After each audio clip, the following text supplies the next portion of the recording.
encontrou para casar-se com ela. Até algumas pessoas ateias e descrentes da Bíblia que pegam isso como uma contradição do texto bíblico e colocam, olha, se a Bíblia estivesse falando a verdade, isso aqui é um absurdo, uma contradição, uma coisa que não faz sentido do ponto de vista literário. E como é que isso vai ser trabalhado na novela? Bom, em primeiro lugar, a novela vai contar com algo chamado licença poética. E eu vou abrir uma notinha de rodapé aqui para explicar a expressão licença poética, que muita gente já me perguntou, Rodrigo, olha, é bom você explicar isso aí. Licença poética é o seguinte, quando um autor, melhor dizendo, vai reconstruir de maneira romanceada, cinematográfica, uma história que já aconteceu, ele não tem todos os detalhes dessa história. Ele não tem todos os detalhes a respeito da vestimenta, da aparência das pessoas, dos diálogos, então ele tem que reconstruir isso. Por exemplo, a Bíblia fala que Abraão chegou no Egito, mas o discurso dele para Faraó e Faraó para Abraão é muito curto.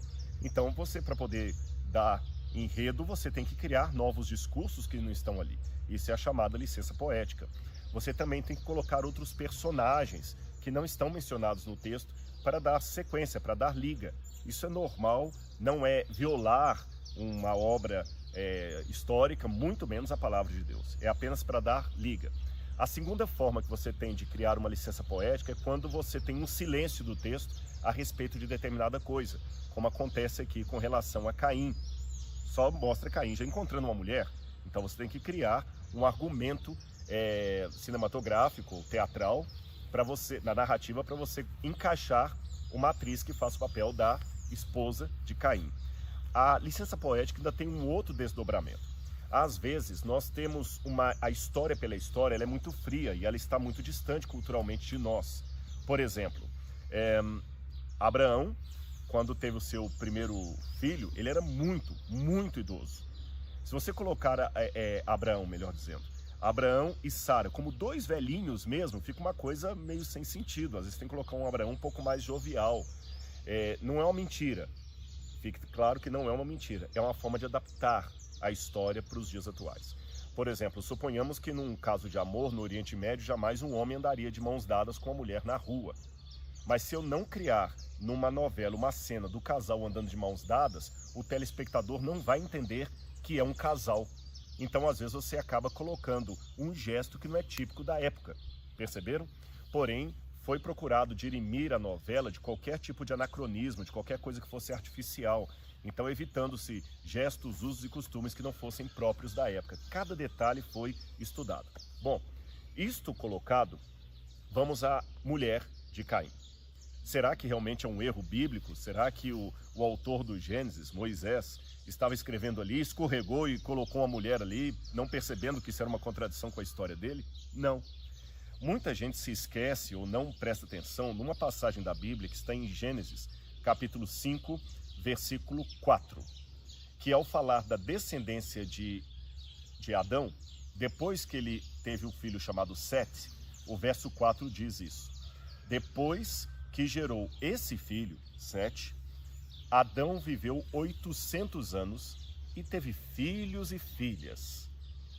Então Adão e Eva tiveram filhos e filhas cujos nomes não aparecem na Bíblia.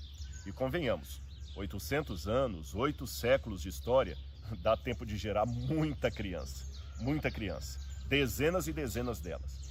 Então, em outras palavras, Caim acabou se casando com uma irmã, uma prima de primeiro grau, ou quem sabe uma sobrinha.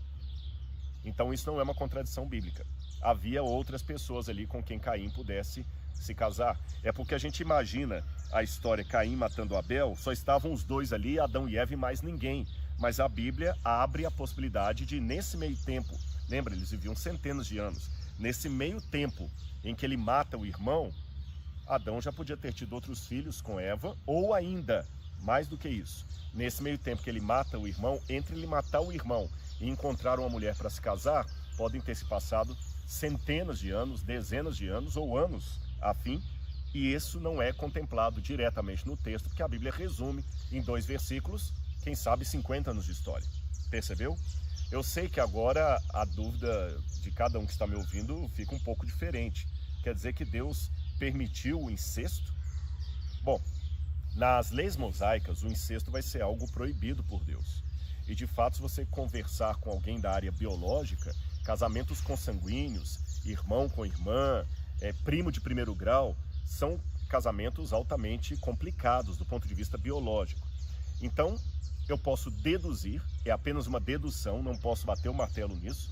Talvez, num primeiro momento, os casamentos consanguíneos não fossem um problema, mas com a mudança genética da humanidade passaram a ser um problema, então Deus proibiu.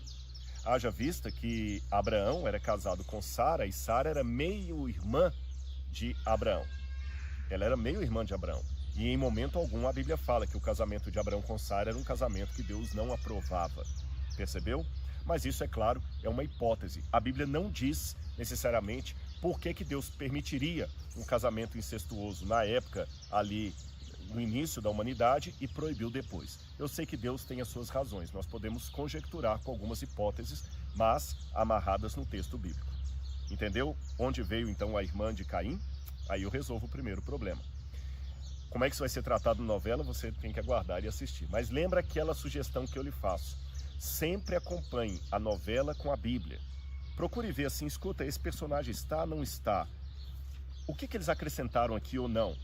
E aí, antes de responder a segunda pergunta, eu sei que alguém pode colocar assim, Rodrigo, porque como eu falei, na internet tem os dois tipos de argumentação. Tem gente que está batendo palma, parabenizando por eu estar ajudando a novela da Record, e tem gente que está achando isso abominável, uma mistura entre luz e trevas. Rodrigo, eu não preciso de novela para ler a palavra de Deus.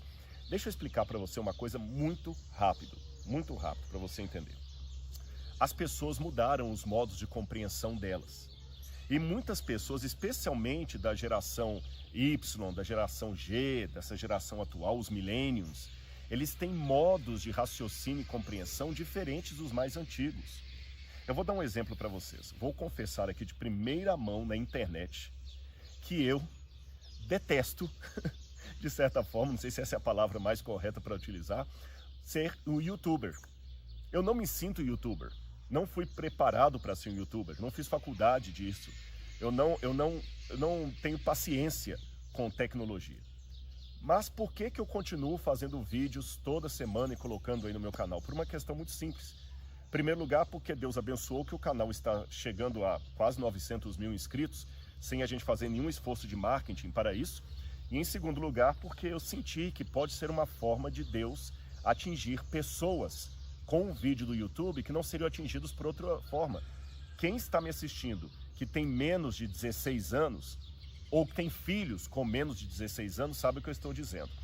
Muitos jovens, eles não vão ler os livros que eu escrevo, mas eles vão assistir os vídeos que eu produzo. Então, eu sei que você que tem 40, 50, 60 anos é atingido por uma pregação da igreja, mas normalmente o mais jovem, talvez ele nem vá à igreja. E aí? Eu não vou atingir esse jovem?